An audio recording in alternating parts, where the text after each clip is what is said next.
Have you ever woken up feeling tired even though you slept? Lying there, body heavy, but your mind still wired? So it's not just age, and it's not just stress.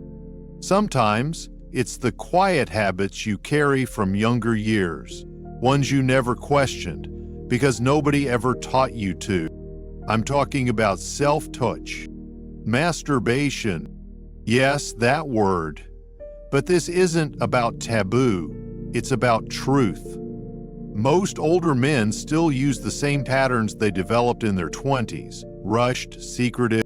But what no one told you is that your body after 60 has changed. So has your nervous system. So has your emotional core. And if you don't change the way you relate to pleasure, you might be silently draining your vitality without even knowing it. In this video, I'm not going to scare you. I'm going to free you with 5 science-backed truths that could change the way you sleep, the way you feel, and even the way you connect with yourself. Because self-pleasure in later life is not just about sex. It's about circulation, about memory, about hormone health, and most of all, about the quiet relationship between a man and his aging body. So, if you've ever wondered, why don't I feel like myself anymore? You might just find your answer right here. Stay with me, because the last secret could help you live not just longer, but more fully. If you're over 60, there's a good chance no one ever sat you down and told you what's actually happening inside your body or your mind when it comes to pleasure. In that silence, it hasn't helped. Instead, it's given birth to quiet myths, half-truths, and hidden beliefs that feel like facts. Because you carried them for so long, they became invisible. Let's shine some light on them. One of the biggest misconceptions older men carry is this: if I'm still masturbating at this age, something must be wrong with me. Some believe it means they're immature. Others feel shame, as if desire should have disappeared along with black hair and youthful skin. And worst of all, many fear that this private act is somehow harming their health, especially their heart or prostate. But here's the truth. Masturbation, in and of itself, is not harmful. It's not childish. It's not an act of desperation. It's simply a biological behavior, just like eating, stretching, or sleeping.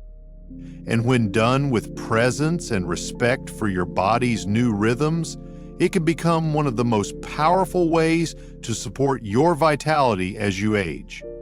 Yet most men don't get that memo. Why?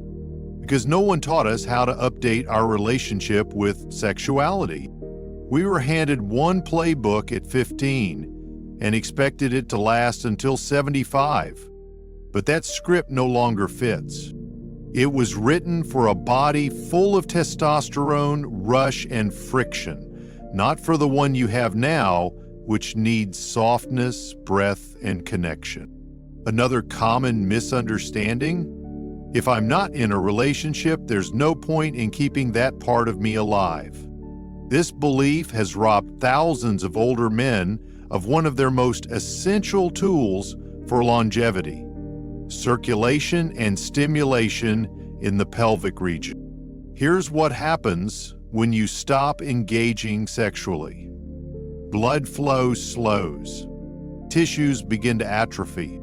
The nervous system weakens its signals. And the result? A man starts to feel not just disconnected from intimacy, but from himself. And when he finally meets someone new years later, he finds his body unresponsive. Not because he's broken, but because he's been silent for too long. One more lie that's done real harm.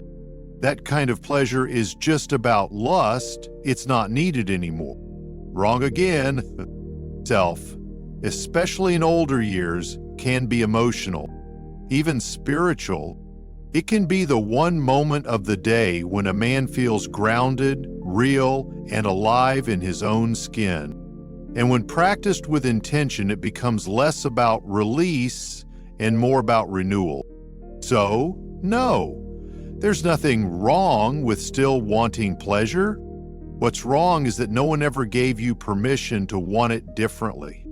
And in that absence of permission, you were left to figure it out alone. So yes, to assume, and often to give up, but not anymore.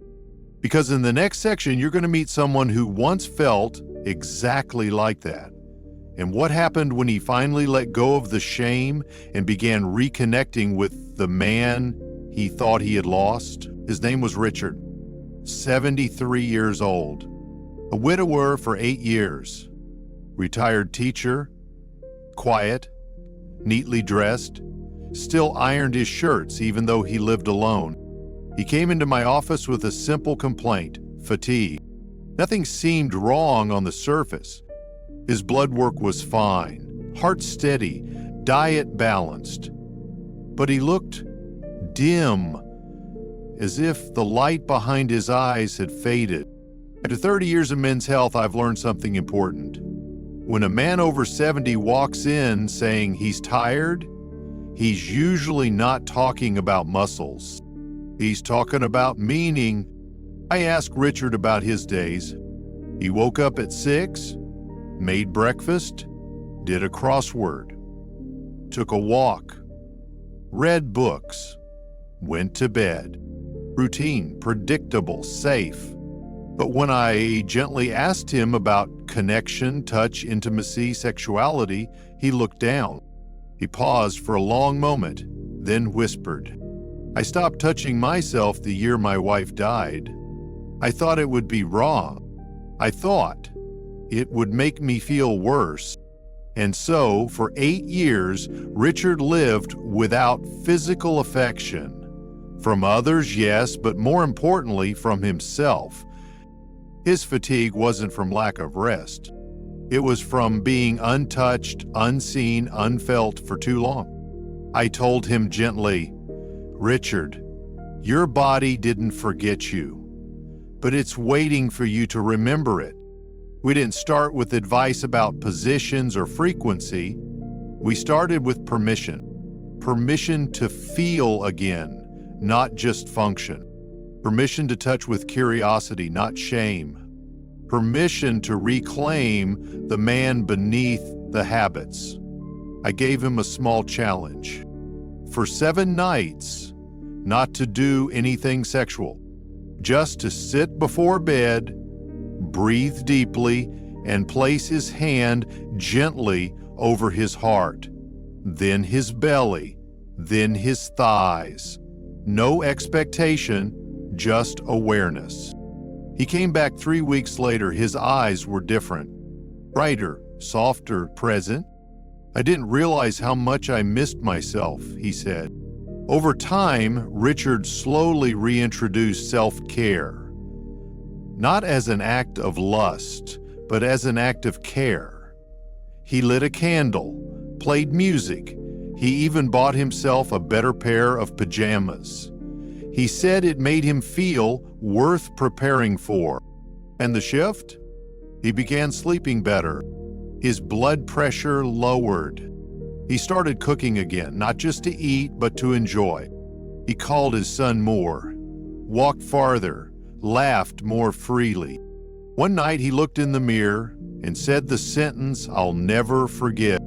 "I thought I needed a woman to feel alive again. Turns out I just needed to stop treating myself like I was already dead." Richard's story isn't rare, it's just rarely spoken. So many men spend their final chapters thinking they're in decline, when in truth, they've just disconnected from their body, from their pleasure, from their worth. And all it takes to begin again is one simple truth. You're still here, and your body still listens if you're willing to speak to it, softly, patiently, and with respect. Now imagine if more men knew this, if more fathers, uncles, grandfathers, and neighbors stopped shrinking in silence and instead shared stories like Richard's. That's why I'm telling you his today. Because maybe, just maybe, this is the moment your story begins again too. Let's set emotions aside for a moment. Let's talk biology. Because what happens inside an aging male body isn't just about memories or emotions. It's also about chemistry, circulation, and deeply interconnected systems most men were never taught to understand. Self-pleasure after 60 affects multiple systems in your body, and done intentionally, it can activate some of the most powerful natural responses your health depends on. Let's begin with circulation. When a man becomes aroused through thought, memory, touch, blood flow increases to the pelvic region. This isn't just about erection. It's about oxygen, about nutrients, about maintaining healthy elasticity in tissues that, when neglected, begin to stiffen, shrink, and weaken. Without regular stimulation, the blood vessels in the penis slowly narrow. The smooth muscles lose tone, and nerve endings, those responsible for pleasure, start to dull. The body interprets disuse as disinterest, and when it no longer senses value in a system, it begins to shut it down. But consistent engagement, yes, even solo, sends a message. This still matters, and your body listens. Next is your nervous system. Pleasure is not just felt in the skin, it's processed in the brain. And every time you allow yourself to feel, breathe, and receive that sensation with awareness, your brain responds by releasing a symphony of neurochemicals. Oxytocin soothes. Dopamine excites. Serotonin stabilizes. Endorphins calm and relieve pain. Together, these substances improve mood, regulate stress, reduce anxiety, and promote sleep. That's why many older men who reintroduce healthy solo practices begin to notice they feel more emotionally balanced, sometimes for the first time in years. And here's something even more powerful. The moment of orgasm, yes, even a gentle one, activates regions of the brain associated with memory, empathy, and identity. This means that self-tick can actually help restore a deeper connection to who you are, not just physically, but psychologically. Now let's talk hormones. As testosterone levels naturally decline with age, many men begin to notice fatigue, irritability, even mild depression. But studies show that regular sexual activity, especially when connected with emotional presence, can help stabilize testosterone levels over time, not through force or frequency, but through rhythm and care. And perhaps most surprising of all, masturbation may support prostate health. Several studies, including a notable one from Harvard, have shown that men who ejaculate more than 21 times per month had a significantly lower risk of developing prostate cancer compared to those who did not. The theory? Ejaculation helps clear out old fluids and toxins from the prostate, keeping it clean, active, and responsive. Of course, this isn't magic. It's biology. And like all biological systems, balance is key. Too much stimulation, especially when done automatically, disconnected, or through hyperstimulating visuals like pornography, can backfire. It overwhelms the brain, desensitizes nerve pathways, and can actually create emotional flatness or loss of real-life arousal. That's why the how matters just as much as the what. Pleasure with presence nourishes. Pleasure with absence depletes. So if you felt numb, fatigued, or emotionally flat, it might not be age. It might be overstimulation without awareness, or understimulation without compassion. What's the takeaway? You're not broken. You're a system of intelligent, adaptive networks, and every part of you responds to care. The same way muscles respond to gentle training, your intimate systems respond to gentle, intentional connection.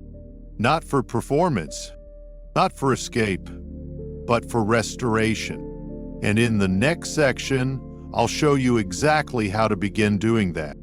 Not with routines you learned at 20, but with rituals of self-respect you can carry proudly into your 70s, 80s, and beyond. But where do you begin?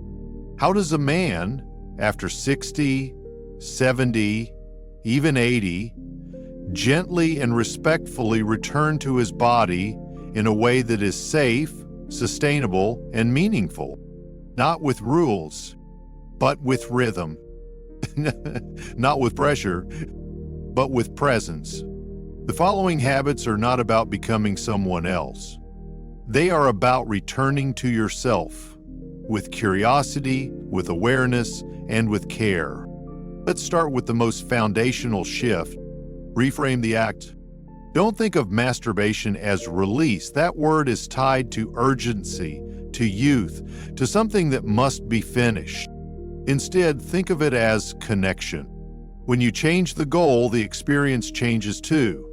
You're no longer chasing climax, you're building comfort, familiarity, trust with your own body. And that trust begins not with technique, but with attention. Set a time and space that honors you. Most older men who struggle with sexual satisfaction do it in secret, in rushed moments, at night, in silence, in the dark. It's no wonder it feels hollow, but your body still responds to ritual. Try this. Once or twice a week, prepare for the moment like you're preparing to meet someone you love. Shower first, light a candle, put on music that makes you feel calm, grounded, or even nostalgic. Choose a space that's clean and comfortable. Sit or lie down in a way that supports your back, hips, and legs. You are not performing, you are arriving. Begin with breath. The foretouch. Pause. Breathe in for 4 seconds. Hold for 4. Breathe out for 6. Do this for at least 3 cycles. This slows your nervous system and brings blood flow to the brain and pelvis. It sets the tone that what's about to happen is intentional, not impulsive. Now touch, but start with your chest, your belly, your thighs. Notice the texture of your own skin, the warmth beneath your fingers. This isn't foreplay, this is respect. Let your hands move naturally without agenda. Let sensation build slowly. Don't rush toward climax. Let arousal be a wave, not a finish line. Bring your imagination back online. Porn has trained your brain to expect stimulation from outside sources, but the real intimacy, especially after 60, comes from memory, fantasy, and the courage to feel again. Instead of a screen, close your eyes. Recall a moment of warmth, of laughter, of closeness with someone. Or imagine a scenario not about bodies, but about connection. Give your mind space to contribute, not just your hands.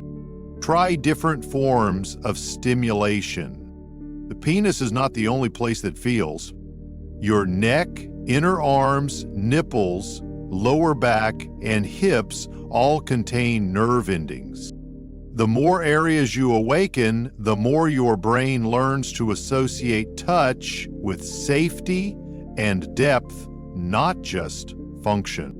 And this broadens your capacity for pleasure in later years.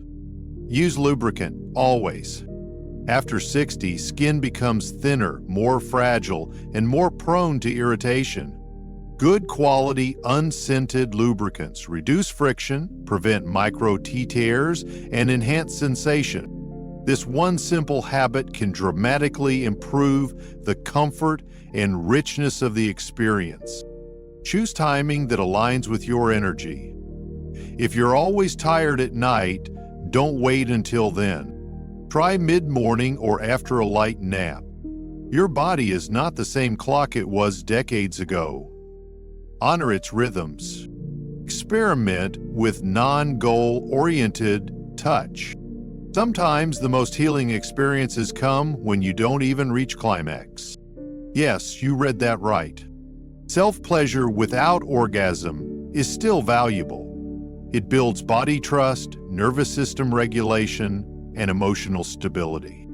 You are training your system to stay calm in the presence of sensation. And that is a powerful skill for intimacy, for health, and for self-worth. If you've been overstimulated by porn, begin a gentle detox. Don't go cold turkey unless you want to, but try reducing frequency. Skip the video, use audio, then try using only memory. Each step retrains your reward system to respond to what's real, slow, and emotional, not just fast and visual. Give your brain a chance to reconnect with the rest of you. Keep a simple journal. After a moment of self-pleasure, write down how you felt physically and emotionally. You'll begin to notice patterns. Days where you felt clearer, more stable, more connected. Moments where shame arose. Writing helps you integrate the experience rather than forget it the moment it ends. Treat touch as maintenance, not medicine. You don't wait until you're dehydrated to drink water. You drink it to stay healthy. The same goes here. Pleasure is not a luxury, it's a form of nervous system hygiene, of emotional resilience, and of quiet dignity. When you honor that, your whole body, your heart, your hormones, your self-esteem begins to respond. If religious guilt or past conditioning rises up, pause, but don't retreat. Instead of shutting down, ask, is this really wrong, or was I simply never taught how to do it with care? You're not rebelling, you're relearning. And there's nothing dishonorable about discovering new ways to respect the life still flowing through your veins. These small habits are not techniques. They're a mindset, one that reclaims pleasure not as a memory, but as a resource. And if practiced regularly, they can help you feel alive in a way that pills never will. Your body remembers what safety feels like, what closeness feels like, even if it's just you in a quiet room with soft light and steady breath. That is still intimacy, and it still matters. Let's not just talk about it. Let's begin. Not in theory, not in future plans. Right here, right now. If you're still with me, it means something inside you is awake. Maybe it's curiosity, maybe it's resistance. Maybe it's the quiet echo of a voice that says, I want to feel like myself again. So here's your challenge, not a performance, not a test, just an invitation. One small act, today, that could begin something bigger. Tonight, take 15 minutes for yourself. Not at the end of the day when you're already drained, but at a time when you still have a little light inside. Go to your room. Turn off your phone, dim the lights, not to hide, but to soften. Sit in a comfortable position. You don't need a fancy chair or ritual. Just be where your body feels supported. Now place one hand over your chest, one over your belly. Close your eyes. Breathe slowly. 4 in, 4 hold, 6 out. Repeat this until your breath no longer feels forced. Then ask your body, silently, gently, where do I need attention? Maybe it's not sexual, maybe it's just your shoulders or your back. Maybe it's not touch at all. Maybe it's the need to cry or to rest. Listen without judgment. If, and only if, your body feels ready, place your hand on your inner thigh. Not with pressure, not with demand, with presence. You don't need to go further. You just need to prove to yourself that you still belong to yourself. And if you can do this 3 times this week, write down what you notice. Not just physically, but emotionally. Did you sleep better? Did you speak more kindly to yourself the next day? Did the world feel just a little less cold? This isn't about pleasure alone. It's about returning home to a part of you that's been waiting patiently to be welcomed back. If you feel uncomfortable, that's okay. Growth always begins at the edge of what feels familiar. And if you feel ashamed, remember this: shame only grows in silence, but in the light of awareness, it begins to disappear. So don't hide from yourself anymore. Start with just 15 minutes and see what begins to change. Not because you forced it, but because you finally said yes to your own presence. If you've come this far, it means you're not afraid to look inward. You're not one of the men who quietly surrendered. You're not one of the voices silenced by shame. You are the exception, the one who paused, reflected, and asked, what if there's more to me than what I've been told? And the truth is, there is. There's more vitality inside you than the world gives you credit for. There's more tenderness in your hands than you were ever taught to use.